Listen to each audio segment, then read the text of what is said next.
93 FM.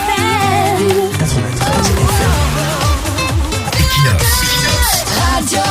Bonjour, poursuivons notre réflexion entamée hier sur la société civile camerounaise. Commençons par citer quelques catégories d'acteurs qui en principe font de l'ossature de la société civile dans un pays. Nous avons les associations citoyennes, les organisations non gouvernementales, locales ou étrangères mais disposant des antennes au niveau national, les syndicats, les leaders d'opinion, le patronat, les leaders religieux et leurs regroupements, les leaders communautaires comme les chefs traditionnels, les hommes des médias et des lettres dont les intellectuels ou les universitaires et la diaspora. Dans le contexte camerounais, est-ce que toutes ces catégories citées jouent pleinement leur rôle d'acteurs de la société civile, c'est-à-dire les militants exclusifs de la cause de la société face à l'État ou face à d'autres éléments susceptibles de mettre en mal l'intérêt de la société? Est-ce que tous ces acteurs cités sont des engagés sociaux ou sociétaux? Est-ce qu'ils pèsent vraiment dans le rapport entre les gouvernants et les gouvernés? Est-ce qu'ils sont vraiment impériaux dans la défense du bien-être du peuple?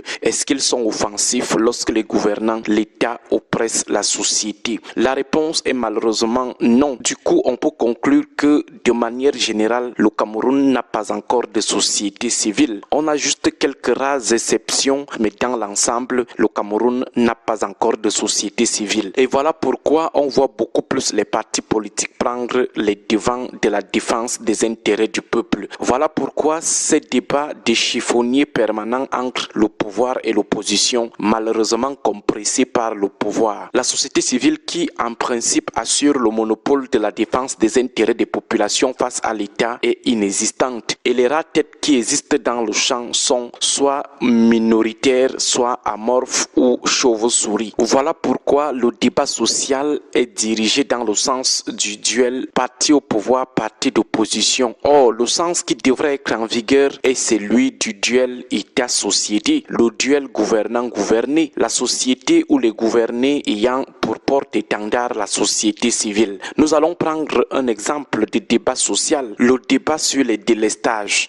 Vous constaterez que le débat autour des délestages est plutôt mené par les camps politiques. D'un côté, le parti au pouvoir et de l'autre, l'opposition. Même sur les plateaux du dimanche, question des délestages, au lieu d'avoir d'un côté les représentants des gouvernants, les représentants des sociétés en charge de l'électricité et de l'autre les représentants de la société, les membres de la société civile, notamment les experts et les défenseurs des droits des consommateurs, vous avez plutôt d'un côté les représentants du parti au pouvoir et de l'autre les représentants des partis d'opposition. Et pour cause, le Cameroun n'a pas de société civile. Les rares têtes qui émergent sont extrêmement minoritaires ou sont juste des flagorneurs chauves-souris guidés soit par la famine, soit par la quête des subventions et autres privilèges. Prenons le mandat présidentiel qui s'achève. Quelle est l'organisation non gouvernementale qui a été vraiment constante pendant ces 7 dernières années dans la défense de l'intérêt des populations? Association des droits des consommateurs, avez-vous un nom qui vous vient en tête? Pourtant, ces organisations existent en quantité commerciale dans le répertoire du MINAT. Avez-vous comme ça en tête un nom d'un leader de la défense des droits des consommateurs ayant impacté le rapport État-société pendant ces 7 dernières années? Prenons le cas des syndicats. Avez-vous comme ça en tête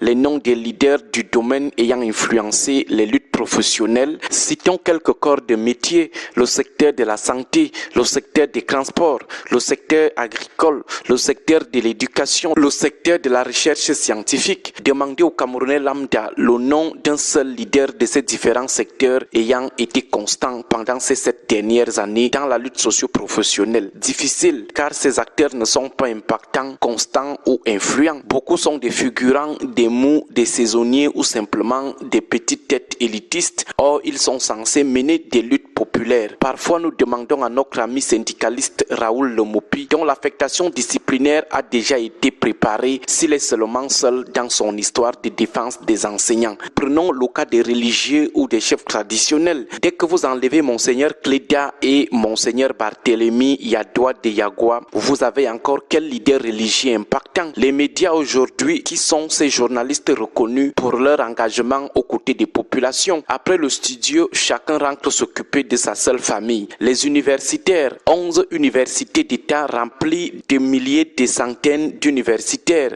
Avez-vous ne serait-ce qu'un nom par université comme d'air de la défense des causes sociales? Les associations même qui clament être des associations de la société civile. Dès que vous enlevez des rares cas comme le REDAC ou un monde d'avenir, le reste c'est le sous-marinage des saisonniers chasseurs de subventions.